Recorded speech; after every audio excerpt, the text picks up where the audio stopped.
Que Dieu vous bénisse. Gloire à Dieu. Bonjour à tous. Et je souhaite la bienvenue à chacun aux grandes possibilités que nous avons en Dieu. Je prie qu'aujourd'hui, comme nous considérons la parole de Dieu ensemble, votre vie va être transformée pour le meilleur au nom de Jésus. Ces choses que vous trouviez d'impossibles, à partir de ce matin, elles seront possibles au nom de Jésus. Prions ensemble. Père, nous te remercions pour cette heure. Merci pour ce moment. Merci pour ta bonté et merci pour ta puissance. Merci pour ton amour et ta miséricorde et ta grâce pour chacun de nous. Nous demandons, Seigneur, que tu ouvres nos cœurs, nos oreilles, notre esprit à la parole que tu envoies à chacun de nous. Et nous prions que cette parole fasse une œuvre de transformation dans chaque vie au nom de Jésus. Fais des prodiges dans chaque vie. Les montagnes que nous devons ôter par la foi ce matin, elles partiront de chaque vie, de chaque professionnel, de chaque ministre. Et nous prions que ce que tu feras aujourd'hui ne sera pas temporaire, ce sera permanent dans chaque vie. Nous te remercions parce que nous savons que tu as exaucé. Au nom de Jésus, nous prions. Un autre Amen avant de vous asseoir. Que Dieu vous bénisse. Vous pouvez vous asseoir. Alors, comme vous le savez, le thème de notre croisade, aussi bien que de la conférence des ministres, est le Dieu de toute possibilité.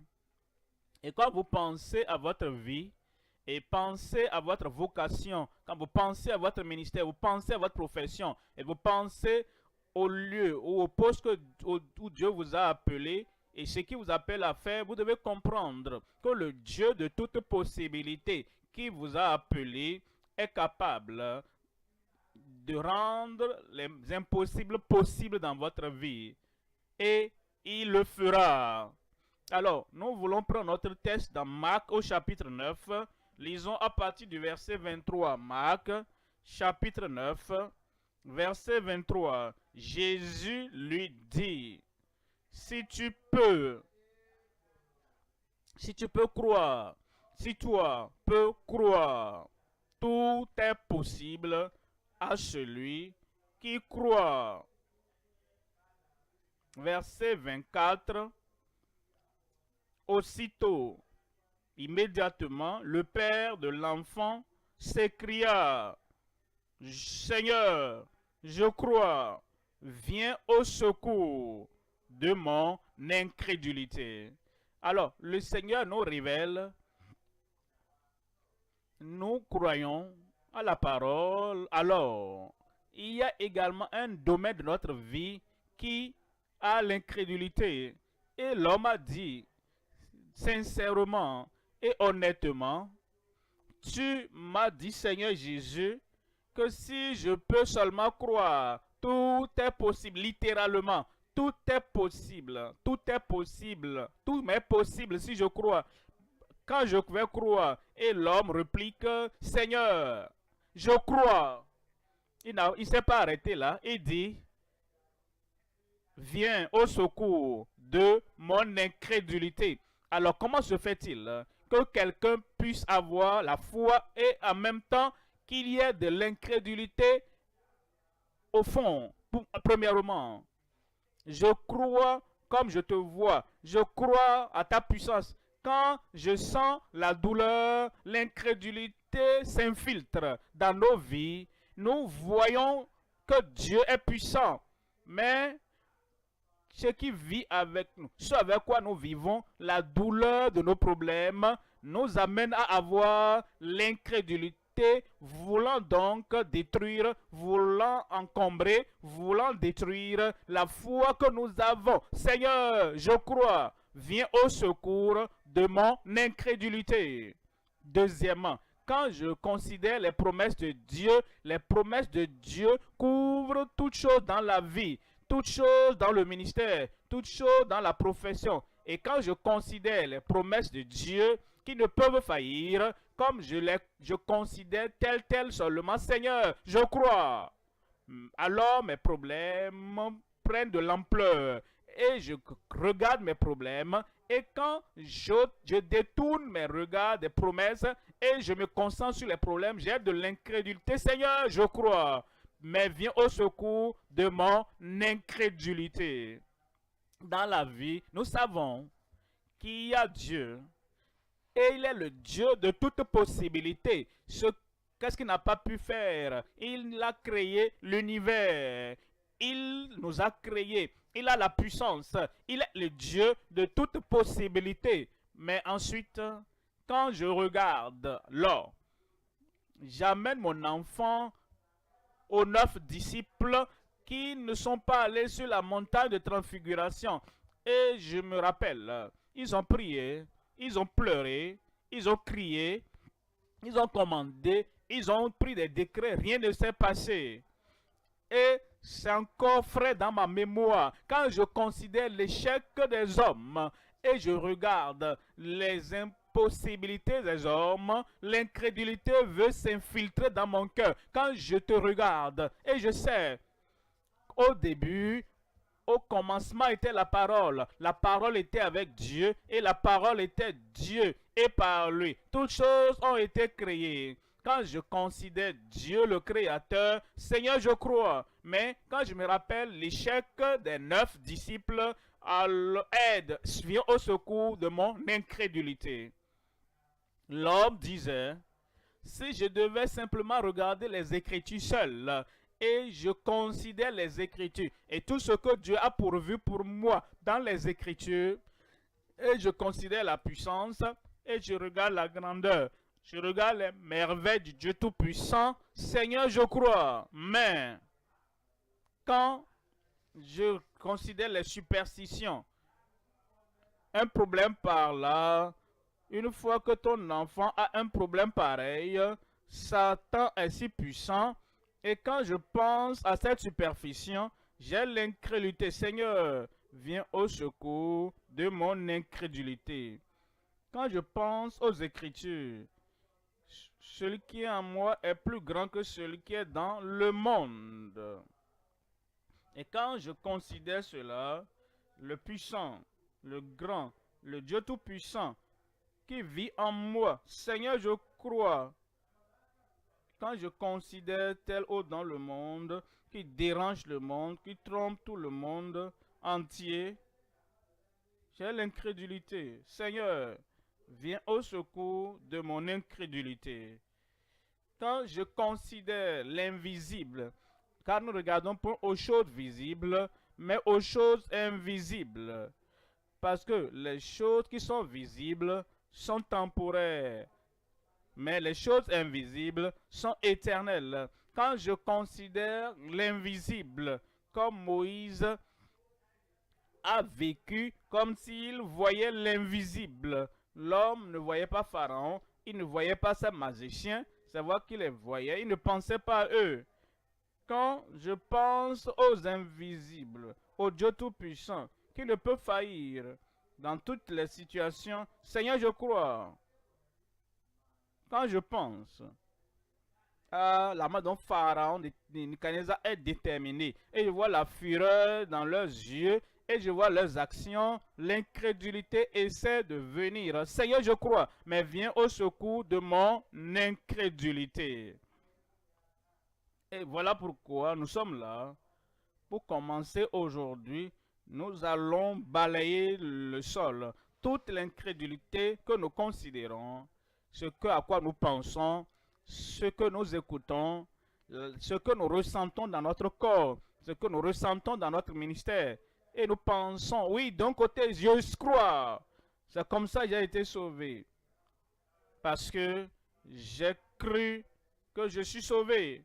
Mais en dehors de ce salut, dans toutes les autres choses qui se passent dans la vie, je regarde ceci, je regarde cela, tous ces obstacles. Je regarde l'histoire. Je regarde ceux qui nous m'ont dévancé. L'incrédulité veut s'infiltrer.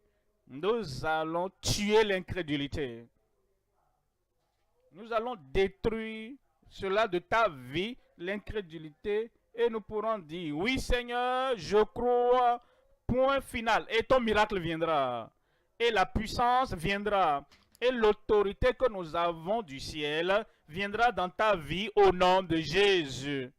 Je vous parle donc ce matin de les possibilités infinies, innombrables de la foi en Dieu. Quand vous pourrez dire, je crois, quels que soient les défis, quels que soient les problèmes, quelle que soit ma vocation, quel que soit mon ministère, quelle que soit ma profession, je ne regarde pas telle autre chose.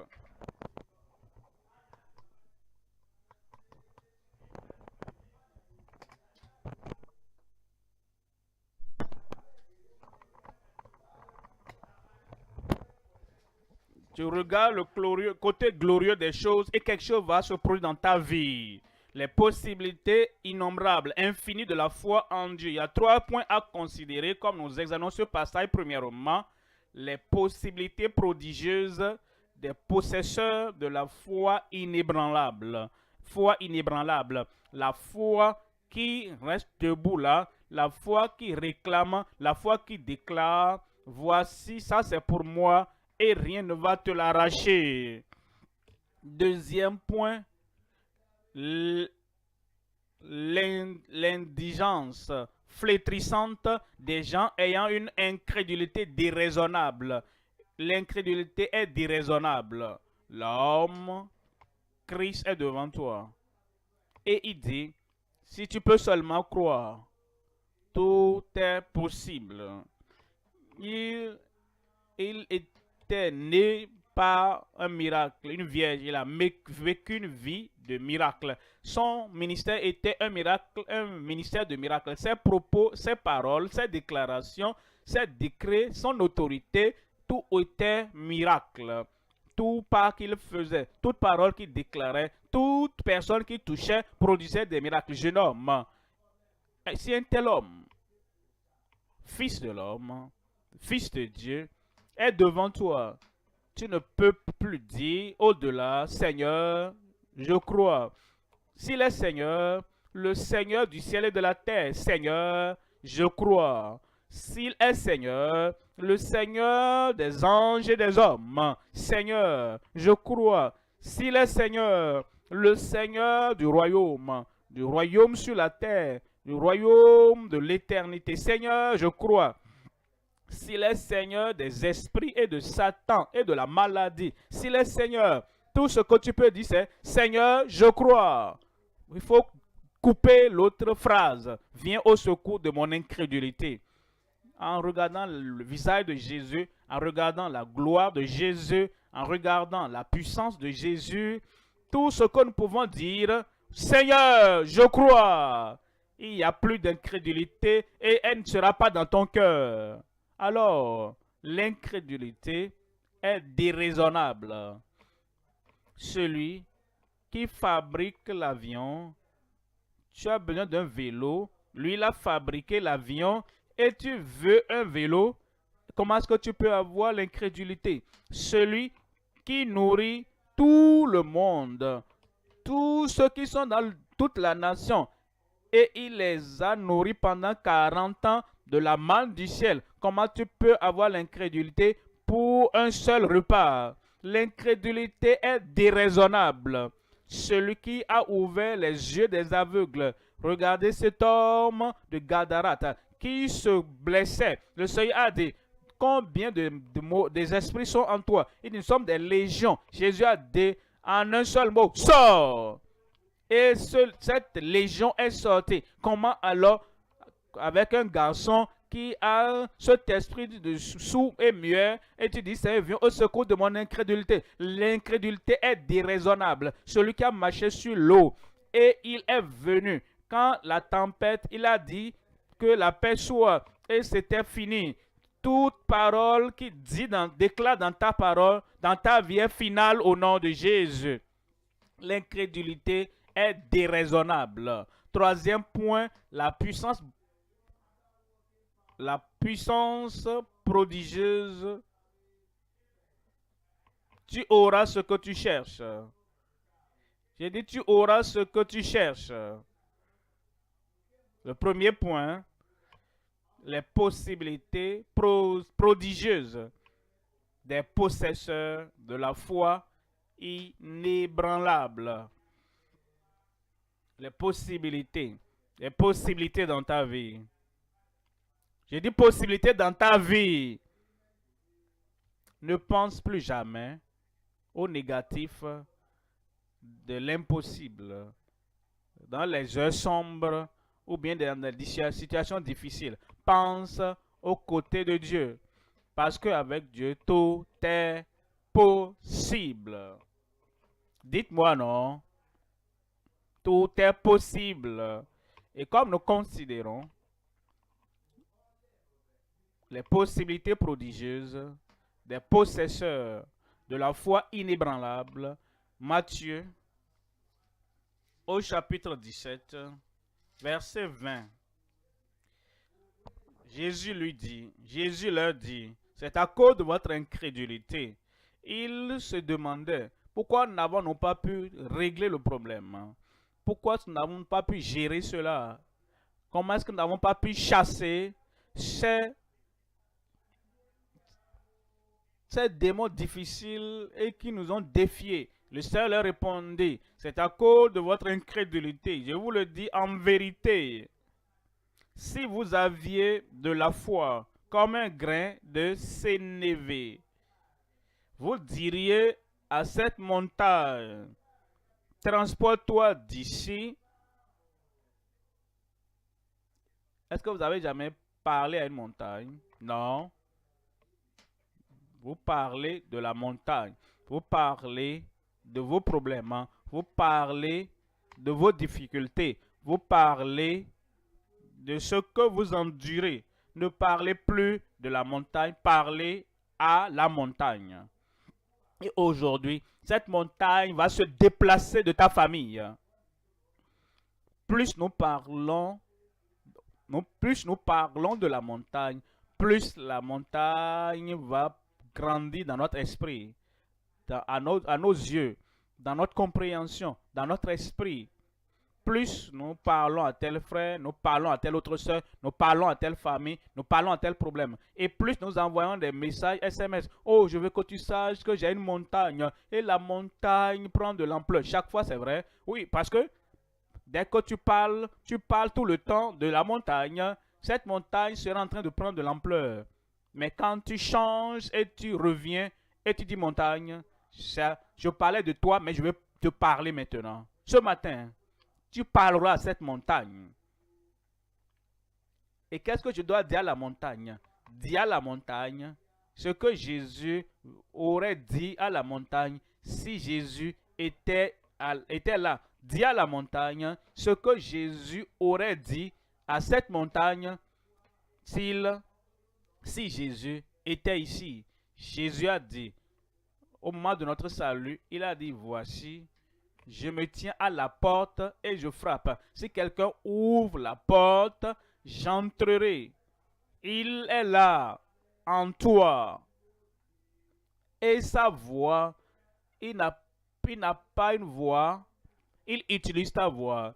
Et dès que tu ouvres ta bouche et tu parles à cette montagne, la montagne ne peut seulement entendre le ton de Jésus qui parle en toi.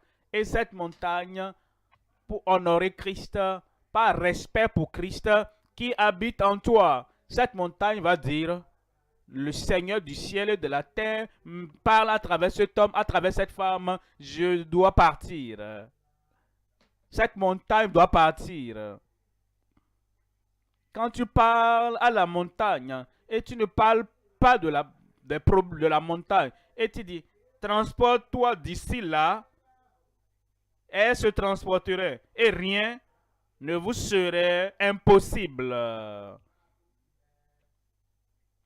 C'est qui le toi là? J'ai dit, c'est qui le vous là-bas? Alors, en réalité, le Seigneur Jésus espère, quand il te le dit, que tu utilises la clé qu'il t'a donnée et tu vas ouvrir toute porte. Tu vas déplacer chaque montagne. Maintenant, les- nous allons voir les prodiges de la foi inébranlable. Premièrement, c'est le prodige du salut. Le prodige du salut. En Romains chapitre 10, lisons verset 8. Romains 8, 10. Et, et que dit-elle? La parole est près de toi, dans ta bouche et dans ton cœur. C'est la parole de foi que nous prêchons. Romains 10, 8. Oh, c'est la parole de foi que nous prêchons. Nous la prêchons. Tu l'entends. Elle est dans ton cœur. Tu le déclares de ta bouche et par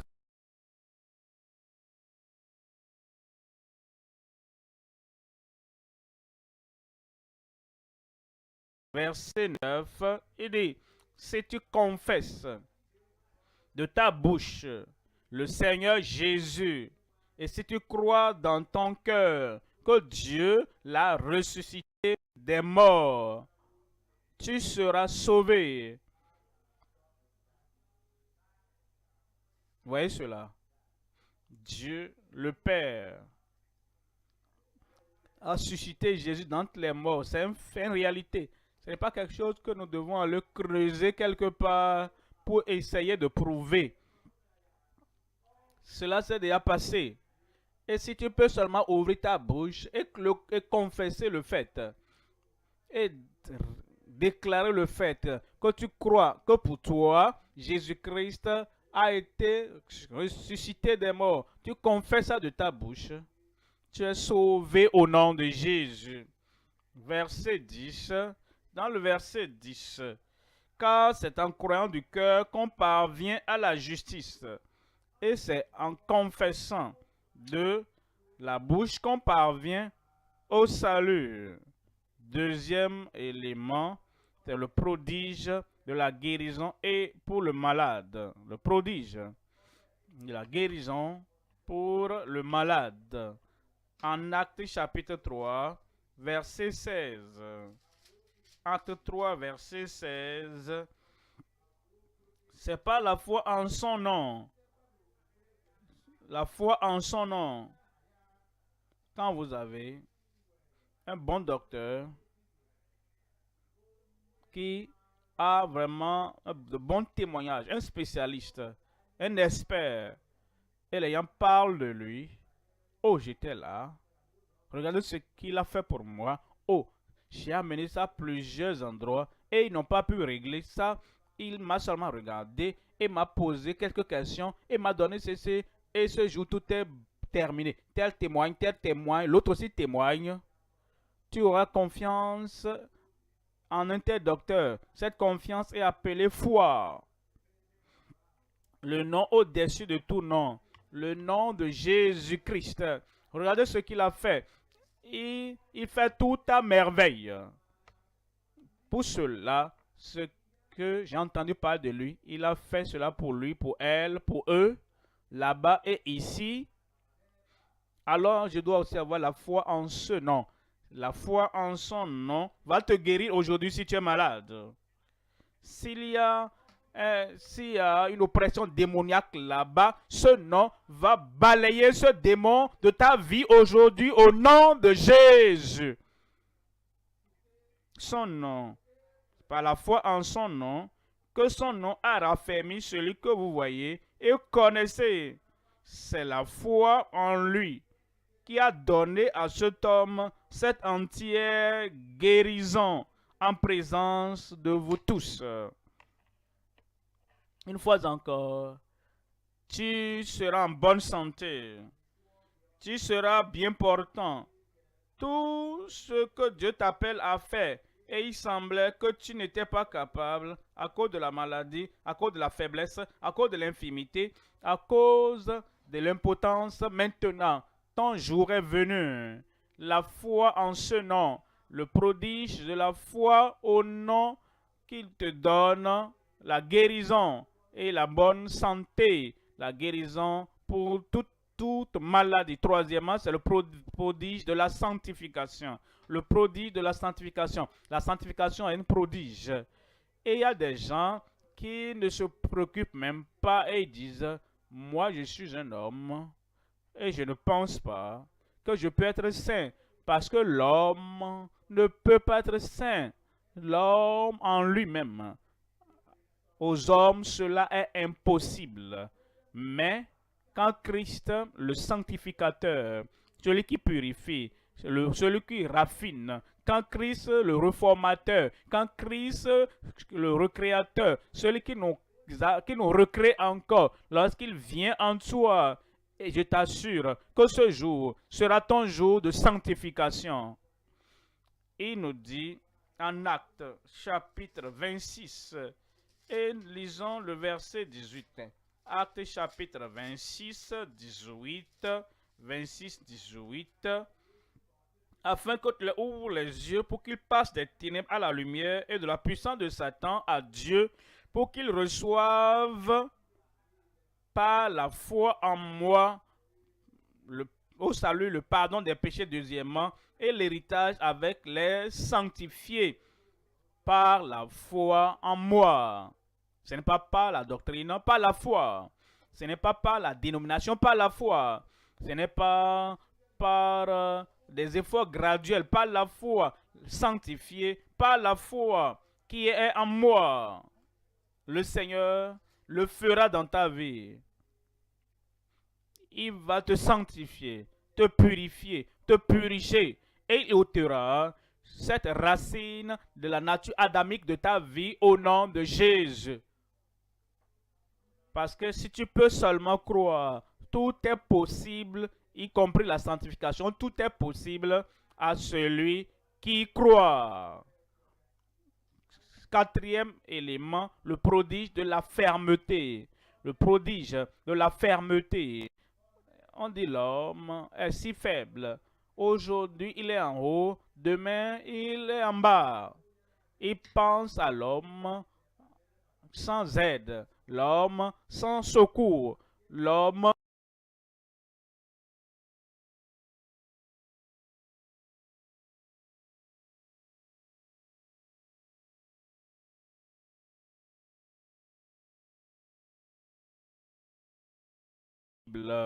le prodige des prodiges dans ta vie. Tu ne seras pas en haut et en bas. Je ne serai plus en haut et en bas. Tu seras ferme dans le Seigneur au nom de Jésus. Deuxième Pierre au chapitre 3, 17. 2 Pierre 3, 17.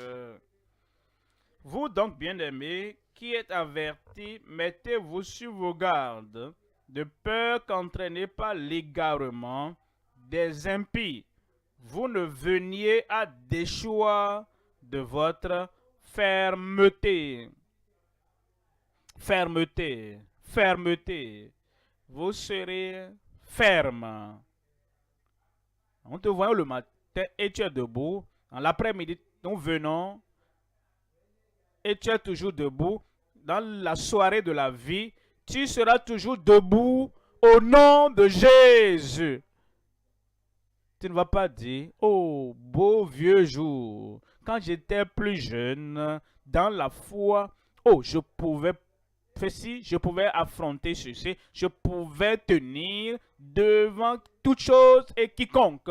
Bon, maintenant, vous savez, hein, l'homme, comme l'homme prend de l'âge, et ma foi en train de tituber, ma foi, ma confiance tremblote, tu ne vas pas trembler. Autant tes jours, autant tes forces.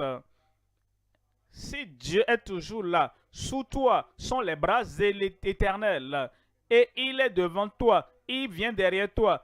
C'est lui le bouclier et le parapluie, les ailes d'aigle au-dessus de toi. Et il dit, je ne te délaisserai point, je ne t'abandonnerai jamais.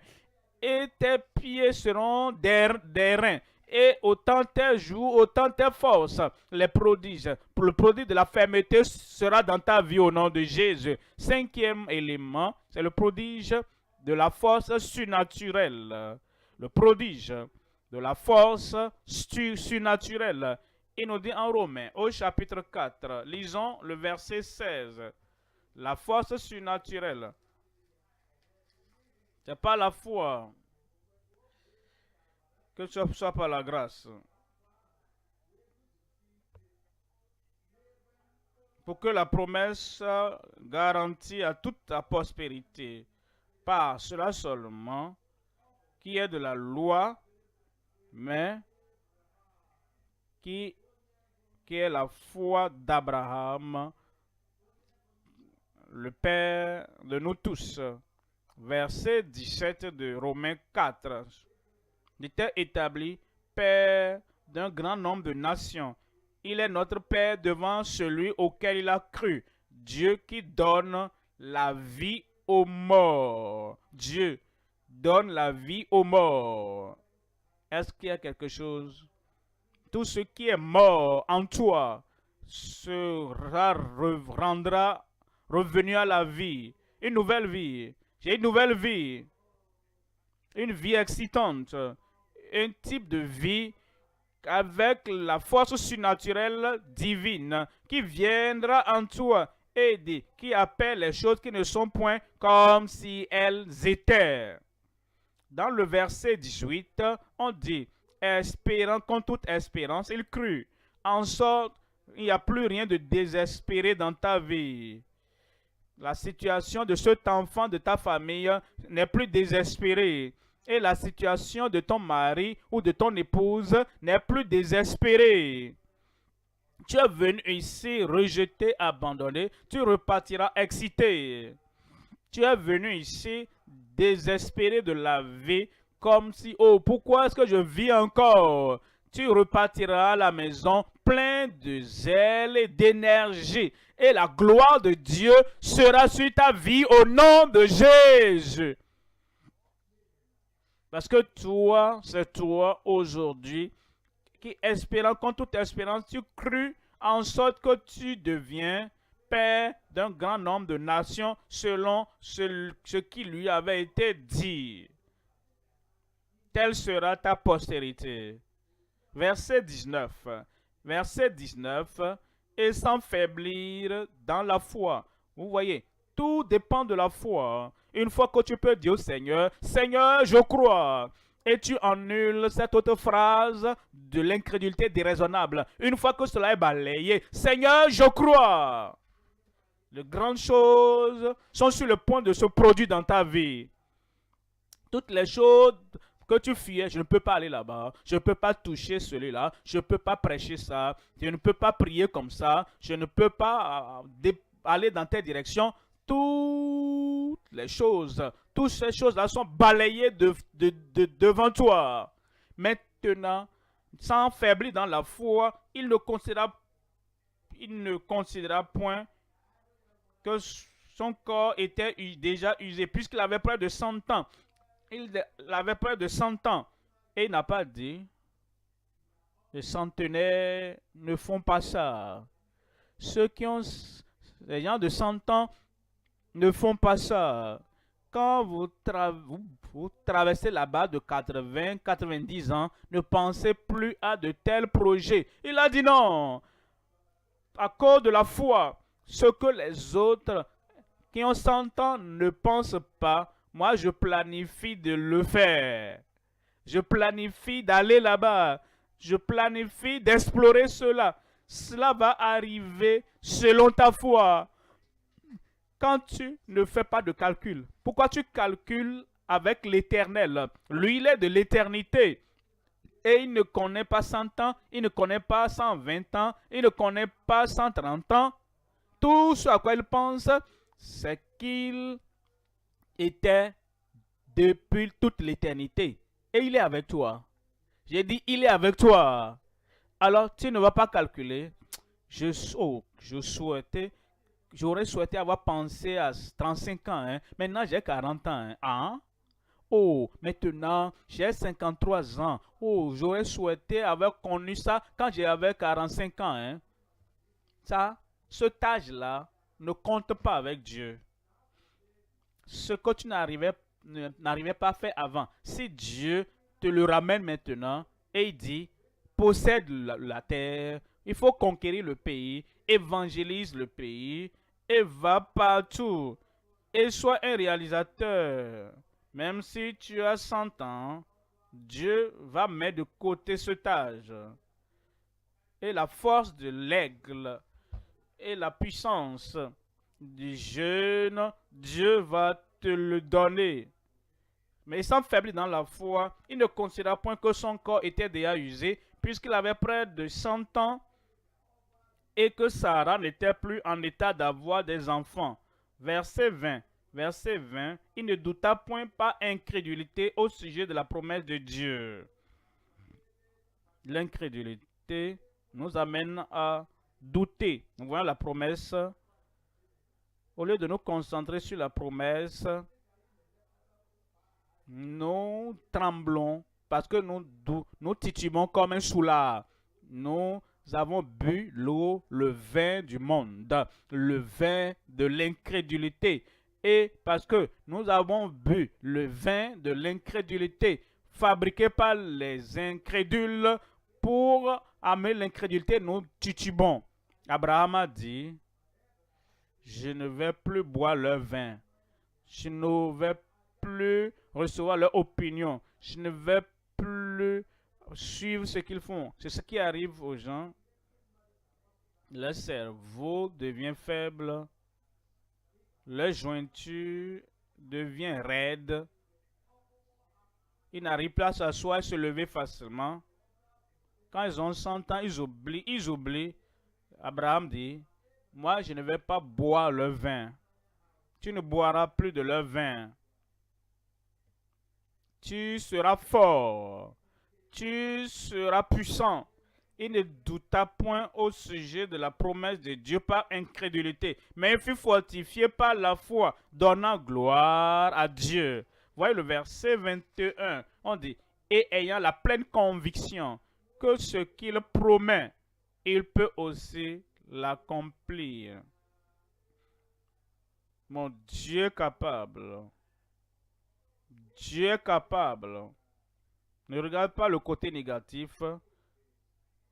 Toutes ces choses qui amènent l'incrédulité. Tout ce que tu lui demandes de faire selon sa promesse, il ne peut pas mentir. Ce qu'il a promis, il est capable de le faire. Dans ta vie, il va le faire. Sixièmement, c'est le prodige du secours salvateur. Même si tu veux tomber, une main viendra d'en haut. Parfois le diable dit, je vais le surprendre. Il ne saura pas quand il va venir. Et il vient comme un grand vent, mais l'Esprit de Dieu sait ce que l'ennemi planifie avant même qu'il ne te parvienne. Il va élever un étendard et il va arrêter cet oppresseur, ce malfaiteur. Il ne va pas t'avoir. Il ne va pas te faire tomber. Il ne va pas te détruire. Dieu a quelque chose pour toi. Et il veut que tu fasses et personne d'autre ou une autre femme dans le monde pourra le faire. Il ne fabrique pas des gens redondants. Il ne fait pas de photocopie. Il te crée unique. Il t'a créé unique.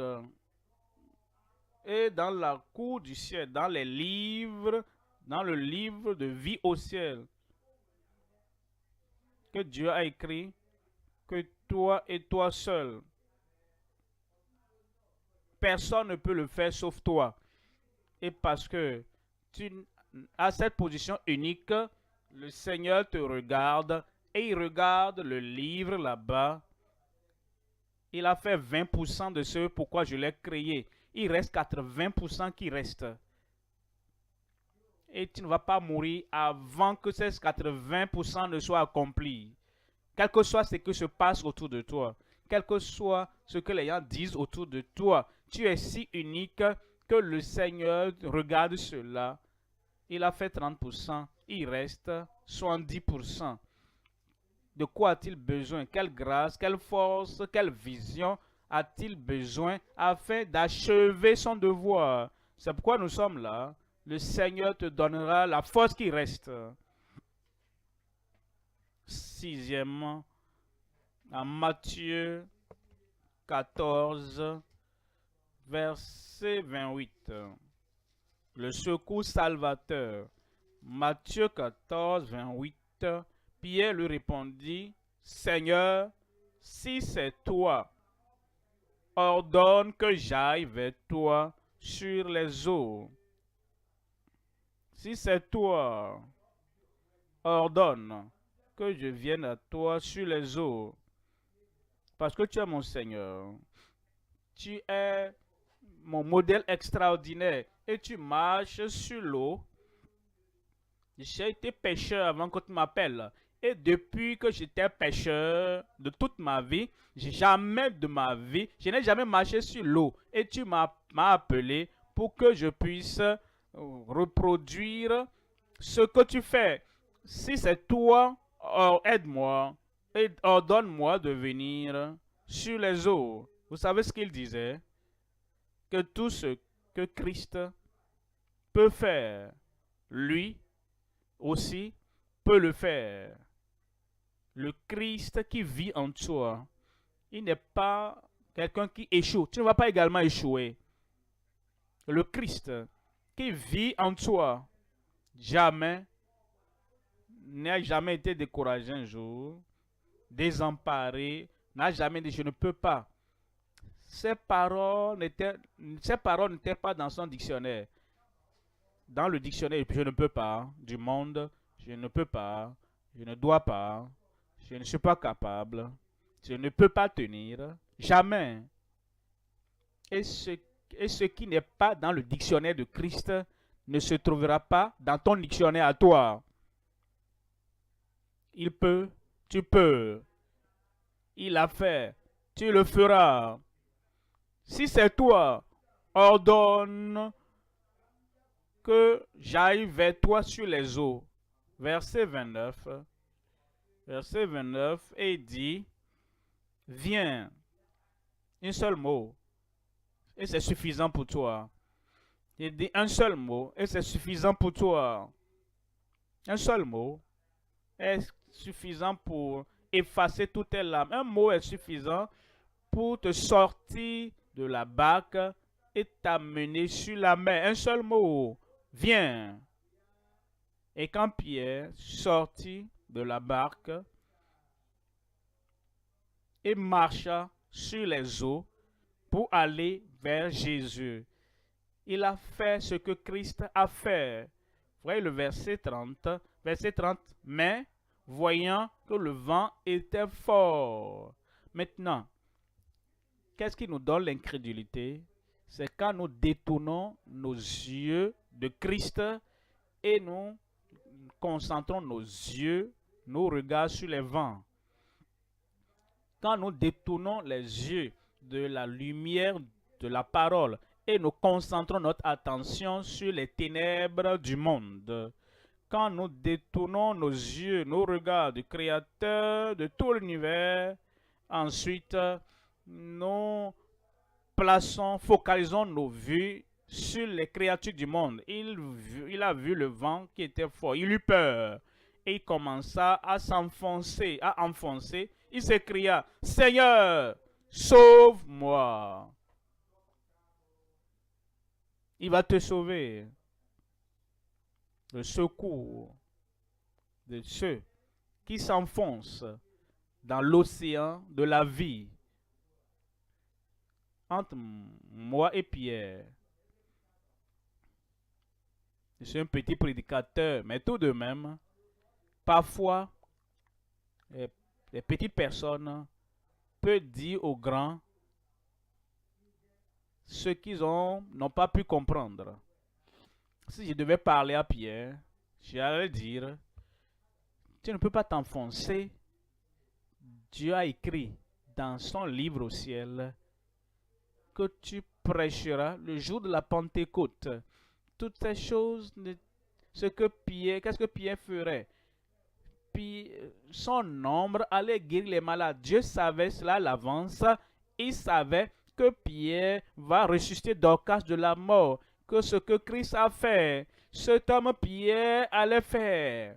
Et le diable n'avait pas le pouvoir, la puissance, l'autorité sur Pierre pour qu'il s'enfonce.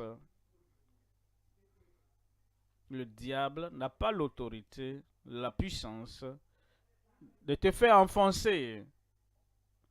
Toutes ces choses que tu feras, qui ont été écrites, tu vas les faire.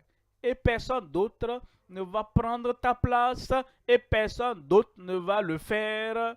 Alors Pierre, ne regarde pas le vent. Ça ne veut rien dire. Ne regarde pas tes difficultés. Elles ne sont rien du tout. Mais il s'écria, Seigneur, sauve-moi. Vous voyez comment Dieu répond aux courtes prières, aux grands problèmes, aux grandes mers, aux mers profondes. Et l'homme s'enfonçait. Et vous allez penser qu'il avait besoin d'une prière longue pour s'en sortir. C'est la prière de 3 mots. Aujourd'hui, Dieu va exaucer. Seigneur, sauve-moi. Il t'a sauvé. Il t'a délivré. Sous toi seront les bras éternels au nom de Jésus. Verset 31. Aussitôt, Christ ne perd pas du temps. Quand il s'agit de quelqu'un qu'il a choisi pour faire l'extraordinaire, toi, tu es cet homme, tu es cette femme, aujourd'hui. C'est pourquoi tu es là. Tu n'es pas venu de toi-même. Le Seigneur t'a envoyé ici pour que je puisse te dire que tu es unique et spécial dans les mains de Dieu. Il ne va pas jouer avec ta vie. Il ne va pas s'amuser avec ta vie. Tout ce qui te concerne, à cause de sa vocation sur ta vie, prière de 3 mots va te secourir. Aussitôt, Jésus étendit la main, le saisit et lui dit, homme de peu de foi. Est-ce que ça te décourage? Non. Peu de foi, l'homme a marché sur l'eau, sur la base de la petite foi. Si tu me dis que ta foi est petite, je dirais gloire à Dieu, alors tu peux marcher sur l'eau. Je dis, tu peux marcher sur l'eau. Peu de foi, homme de peu de foi, pourquoi as-tu douté? La promesse de Dieu n'est pas notre problème, c'est le doute qui est notre problème. La grandeur des défis n'est pas le problème, c'est le doute qui est le problème. Les autres n'ont jamais fait et je le fais. Ça, ce n'est pas le problème. Ton doute est le problème. Pourquoi as-tu douté? Tu ne vas plus douter. Tu ne vas plus douter ton Dieu. Tu ne vas plus douter de Christ notre Sauveur. Tu ne vas plus douter de sa vocation dans ta vie. Tu ne vas plus douter de sa puissance dans ta vie. Verset 32. Verset 32. Et il montait dans la barque. Jésus n'a pas mis Pierre au dos pour le porter dans la barque. Il l'a relevé. Il a dit, reste debout maintenant. Tu peux tenir. Tu peux le faire. Tu peux le faire. Il marcha sur l'eau et il l'a fait. Tu le feras. Il n'y a pas quelqu'un qui va te porter au dos. Tu n'es pas impotent, non. Tu n'es pas impuissant, non. Seigneur, je peux. Seigneur, je le ferai. Seigneur, je dois. Et le vent cessa. Ce vent ne va plus continuer, ne va pas continuer pour toujours. Cette tempête ne va pas continuer pour toujours. Septièmement, c'est le prodige des Écritures sacrées. Le prodige des Écritures sacrées. Luc chapitre 24, 25. Luc 24, 25. Alors Jésus leur dit aux hommes sans intelligence et dont le cœur est lent à croire tout ce qu'ont dit les prophètes. Verset 26, ne fallait-il pas que le Christ souffrit ces choses et qu'il entra dans sa gloire. Verset 27. Et commençant par Moïse et par tous les prophètes, il leur expliqua dans toutes les Écritures ce qui le concernait. Il leur expliqua ce qui le concernait. Comment mener une vie victorieuse, la vie de foi, la vie qui ne peut être reniée. Examine dans les Écritures les choses écrites à ton sujet. Tu dis, est-ce que mon nom est dedans? Ce n'est pas ton nom littéralement, mais ton nom en tant que croyant. Si tu es un croyant, examine les choses qui ont été écrites te concernant le croyant. Si tu es celui qui suit Christ et ton nom est suiveur de Christ, examine les choses qui sont écrites te concernant. Si tu es un saint de Dieu, serviteur de Dieu, les choses écrites concernant les saints, les serviteurs de Dieu, examine-les. Les choses qui sont écrites te concernant. Si tu lis la Bible seulement, oh, je lis la Bible entièrement chaque année, c'est bon, hein, mais est-ce que tu as jamais examiné les choses qui sont écrites te concernant? Ça, c'est le secret pour avoir la victoire tout le temps. Il expliqua dans toutes les Écritures ce qui le concernait. Et on nous dit dans le verset 45, alors il ouvrit l'esprit afin qu'il comprisse les Écritures. Je prie que l'esprit de compréhension vienne sur toi à nouveau au nom de Jésus. Venons maintenant au deuxième point, l'indigence flétrissante des gens ayant une incrédulité déraisonnable. Revenons à Marc au chapitre 9, verset 24. La dernière phrase vient au secours de mon incrédulité. Ce que tu proclames être à toi, c'est à toi. Certaines personnes disent, ma maladie, c'est ce que tu réclames. Certaines personnes disent, mes ennemis, c'est ce que tu réclames. Certains disent, mon incrédulité, c'est ce qu'ils réclament. Mais l'homme, au lieu de regarder à Christ seul et de dire, Seigneur, je crois, il dit, Seigneur, j'ai aussi autre chose en moi, ici, mon incrédulité que je possède. Tu ne vas pas avoir d'incrédulité. Tu ne vas pas t'enorgueillir du fait que tu as l'incrédulité. Tu ne diras pas, je suis difficile, hein? Je ne crois pas toujours. Hein? Je suis une personne simple. Je crois ce que Christ a dit. Je crois ce que mon Dieu a dit. Et ce qu'il a dit sera accompli dans ta vie au nom de Jésus. L'incrédulité est déraisonnable. Quand je vois Dieu qui ouvre la mer Rouge pour 3 millions de personnes qui ont pu traverser, l'incrédulité devient déraisonnable.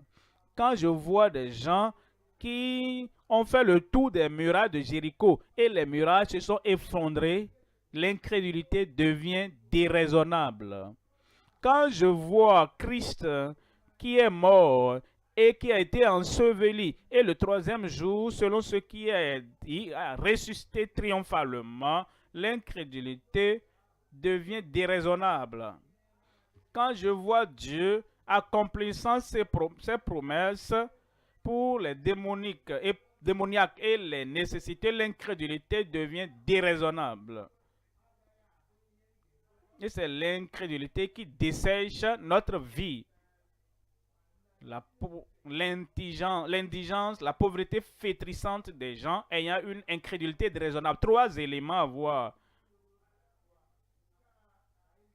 Premièrement, la triste condition des vies dans l'incrédulité. La triste condition des vies dans l'incrédulité. Deuxième élément, le grand prix et la grande perte de l'incrédulité. Troisième élément, la condamnation douloureuse de la convoitise dans l'incrédulité. Premier élément, la triste condition des vies dans l'incrédulité. Matthieu 13.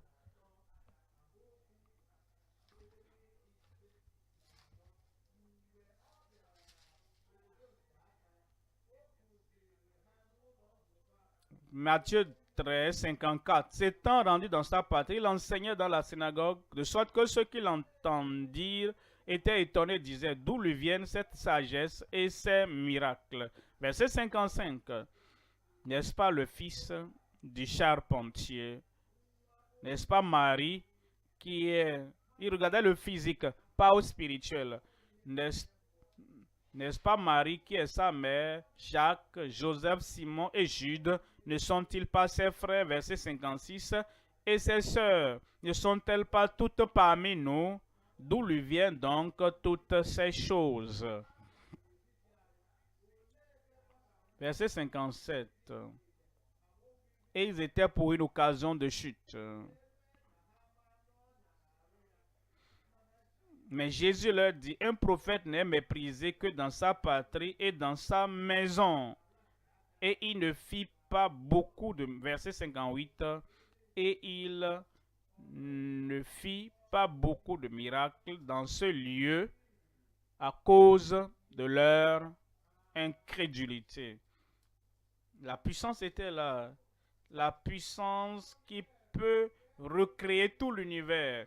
La puissance était là pour faire de grandes œuvres, mais à cause de leur incrédulité, ils se sont mis dans une triste condition. Deuxième élément, le grand prix et la grande perte de l'incrédulité. Hébreux 4.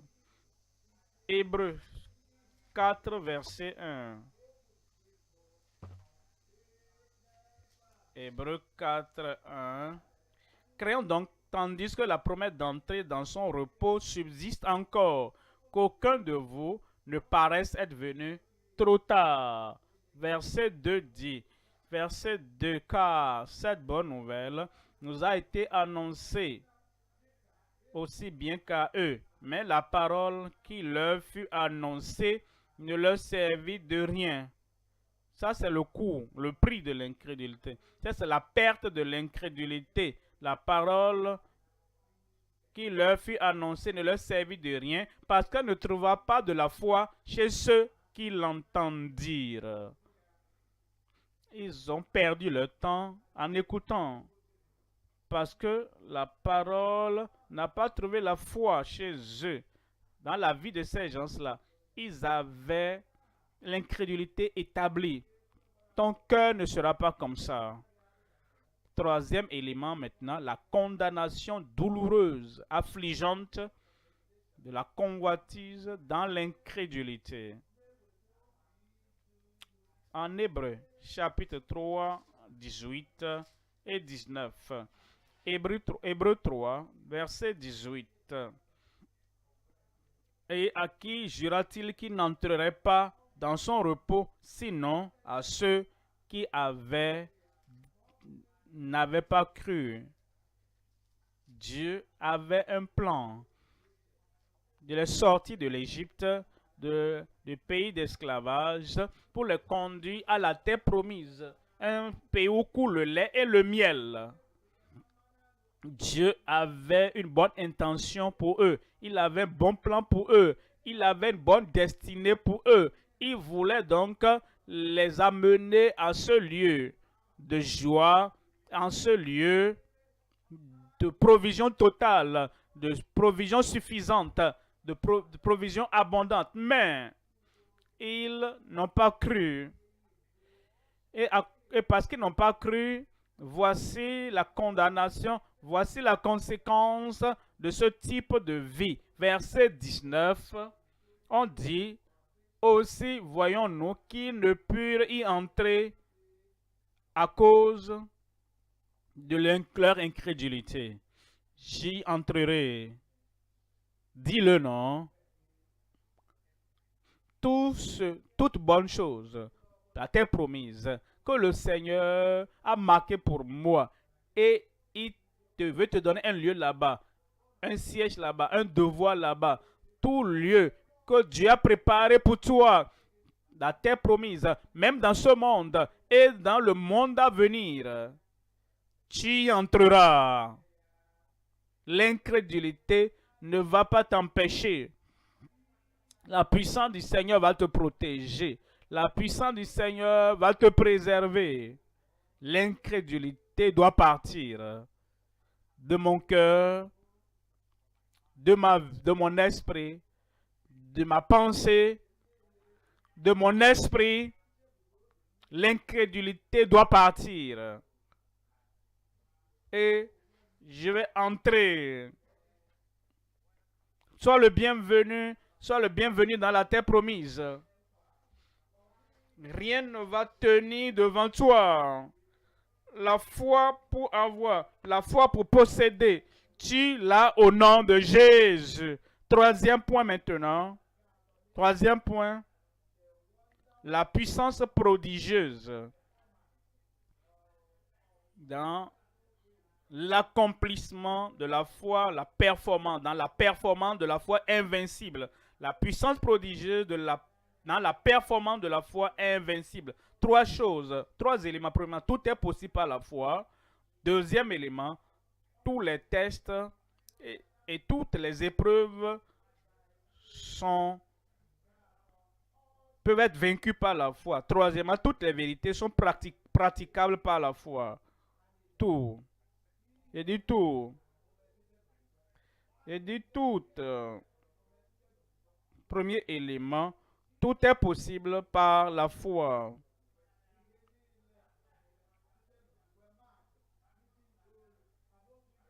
Marc 9, 23. Jésus lui dit, si tu peux croire, tout est possible à celui qui croit. Regardez ça. Si toi tu peux croire, peu importe ton âge, très jeune, très vieux, ton genre aussi ne considère pas homme ou femme, ton niveau d'études ne compte pas non plus, lettré ou illettré, et ta tribu ne compte pas non plus, Nigérian, Américain, tout est possible à celui qui croit. Que puis-je faire pour que tout soit possible pour moi? Maintenant que je sais que c'est sur la base de la foi, alors je me tiens à la porte et je vois une pensée qui vient. J'ai dit, ah, ne viens pas ici. Une pensée de foi ou bien c'est une pensée d'incrédulité. Elle dit, c'est une pensée d'incrédulité. Alors, plus de place ici. Va-t'en. Et une idée vient. Et je me suis à la porte. Et l'idée me dit, dis-moi, le nom de tes parents. Idée de superstition, idée d'histoire, idée historique, idée d'impossibilité. Tu n'as pas de chance ici. Va-t'en. Et je vois une idée. Et je vois une politique qui vient. J'ai dit, attends. Je suis à la porte. Est-ce que c'est une politique d'incrédulité? Nos parents n'avaient pas ça. Nos parents n'ont pas joui de ceci. Notre dénomination n'a jamais pensé à ça. Alors, la politique d'incrédulité, va-t'en.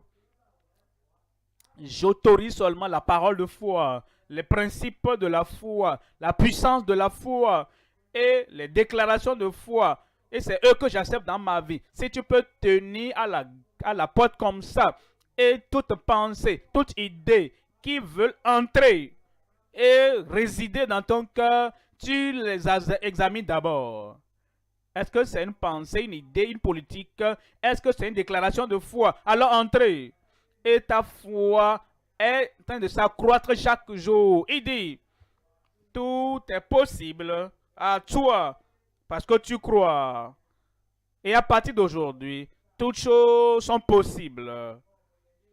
Et si cette incrédulité était déjà dedans, en toi, j'ai appris quelque chose il y a très longtemps.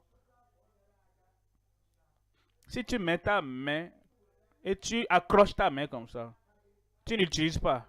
Et tu laisses la main suspendue comme ça. Le jour que tu vas enlever la bande, la main est raide.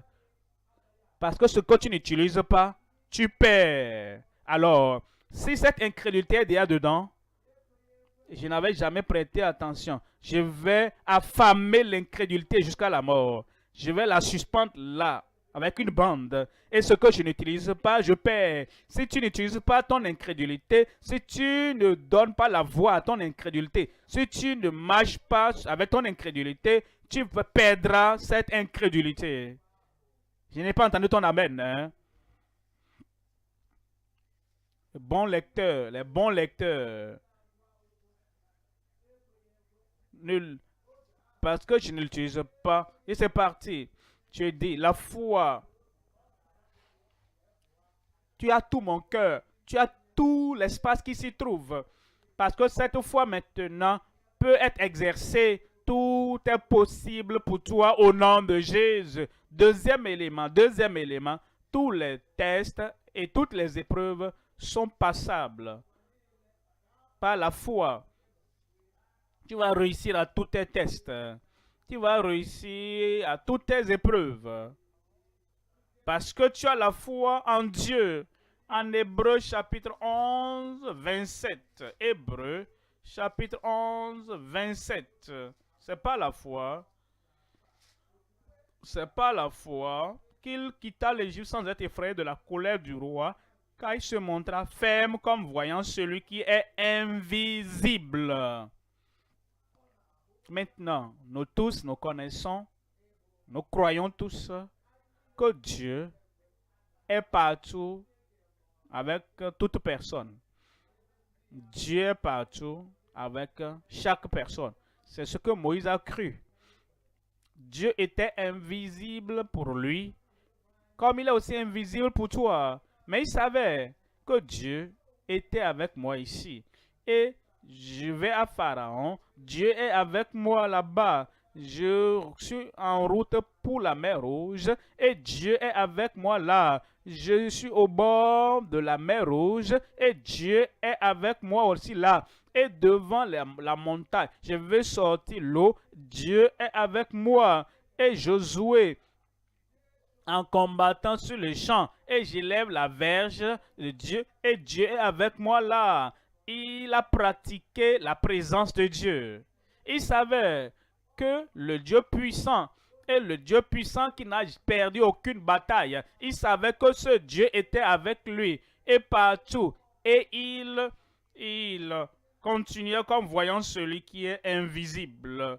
Et comme tu vis comme ça, toute difficulté va se débarrasser de ton chemin.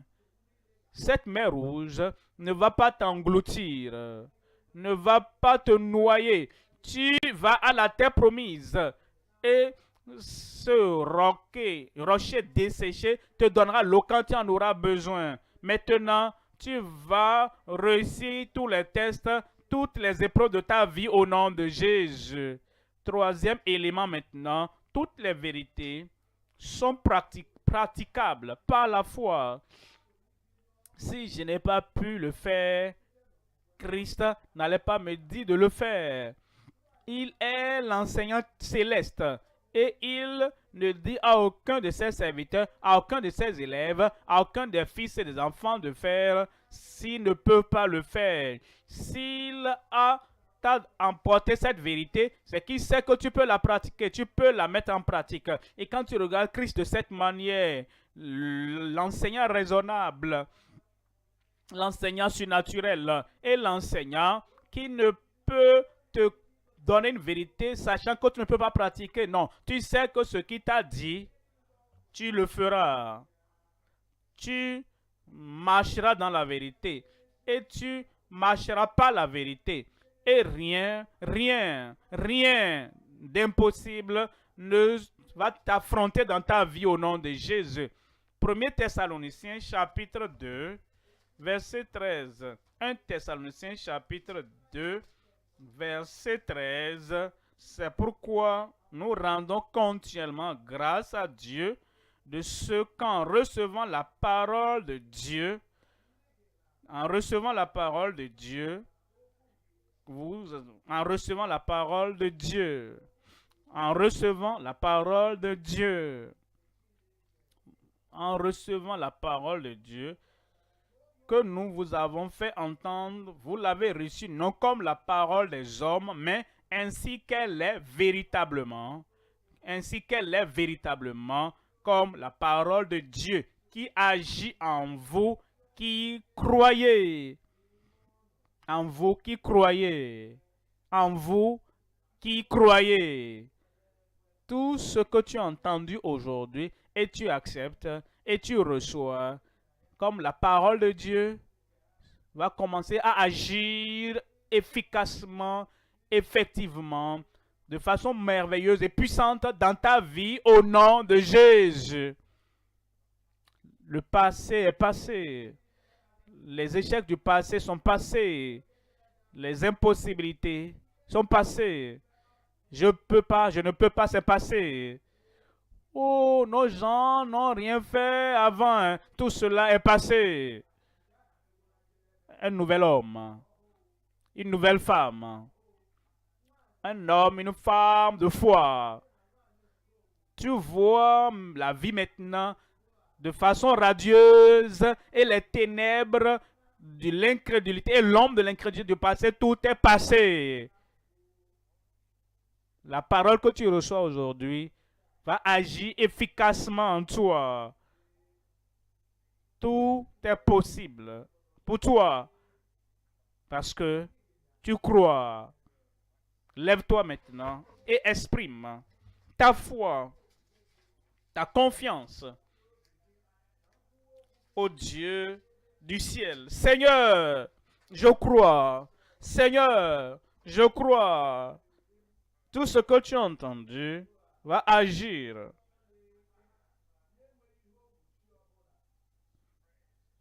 Sans obstacle dans ta vie. Seigneur, je crois.